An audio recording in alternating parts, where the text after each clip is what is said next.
2011, and my reason for attending, I guess I can say it was my mother, Minnie Walker. She kind of forced me to go, and I should have went a lot earlier.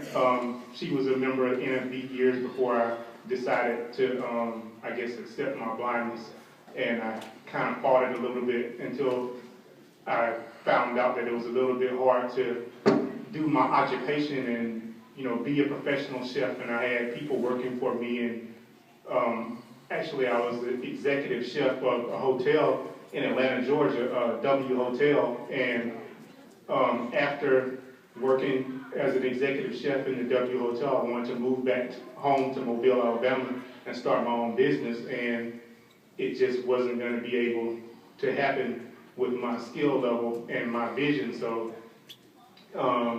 made a phone call to Pam and got me to LCB, and like she and Dr. Schroeder said, you know, structured discovery, you first think of structured discovery, you think, hey, they're gonna throw me outside with sleep shades and a cane the first day and make me do all this stuff, but we actually just started out day one. They told me everything that was gonna go on, and I had a great instructor.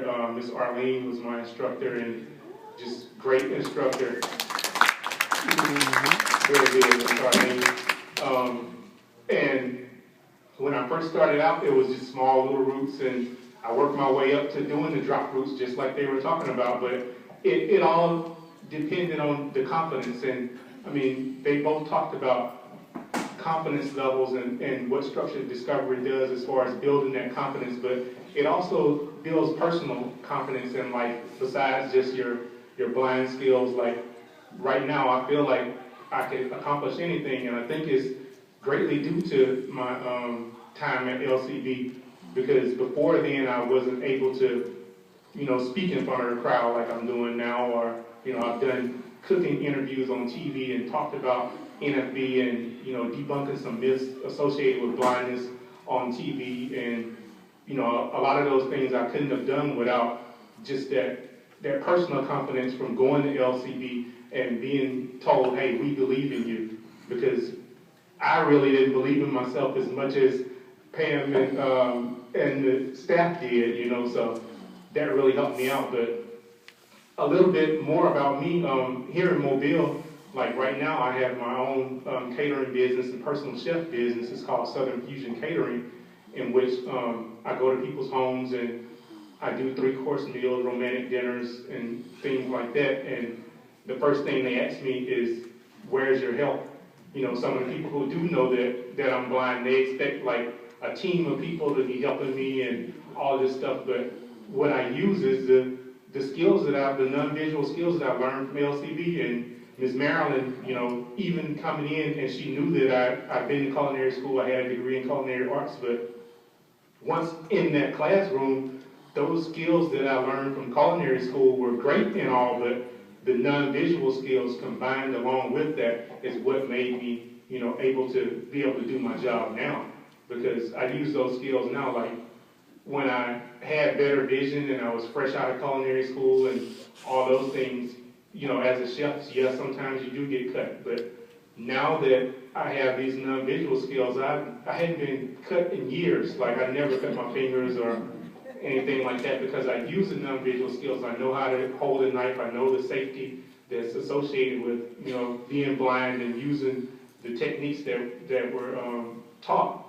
And I mean, I don't know what to say about, as far as thanks to you guys for helping me out with, you know, those things in life. And I mean, I challenge everyone here today to please, if you know a blind person or you're blind and you're thinking, you know, you don't have confidence, please give Pam a call, go to LCB and dedicate 6 to 9 months of your life to, you know, it'll make you a better person. It'll help you to become an ambassador, you know, for Louisiana Center for the Blind, and ambassador for NFB, and hopefully, you know, change what it means to be blind.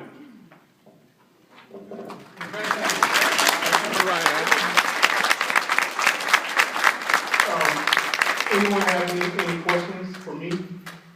Ivan. Sure. Can you give us an example in one of your classes classes, whether it be cane travel, your meal for 40, your drop off, what is the most challenging part of your training? What really kind of shook you up? And I know something must. A lot of things. I can give you a few examples actually.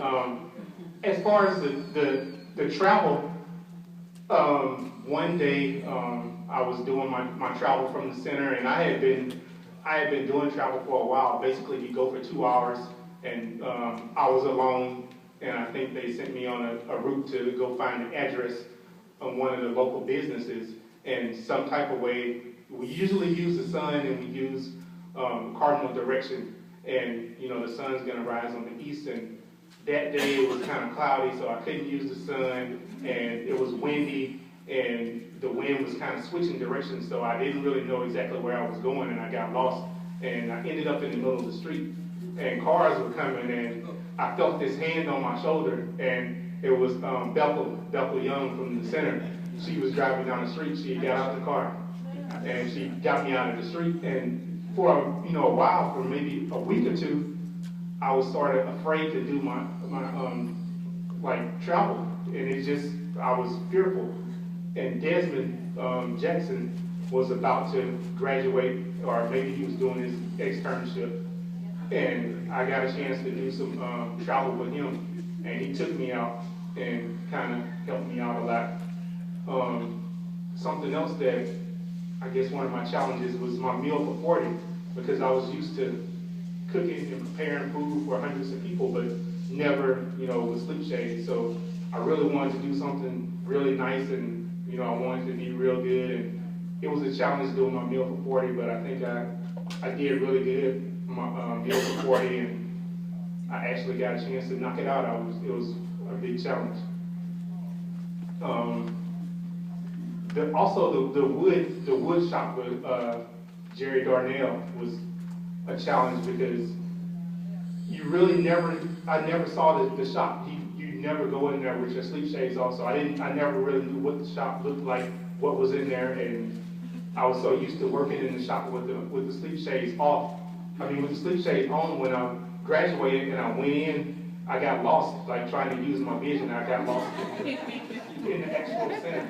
So that was something that was a big challenge, and I guess just we would take trips and go rock climbing, or we would go to Mardi Gras and do things that challenged us as a group.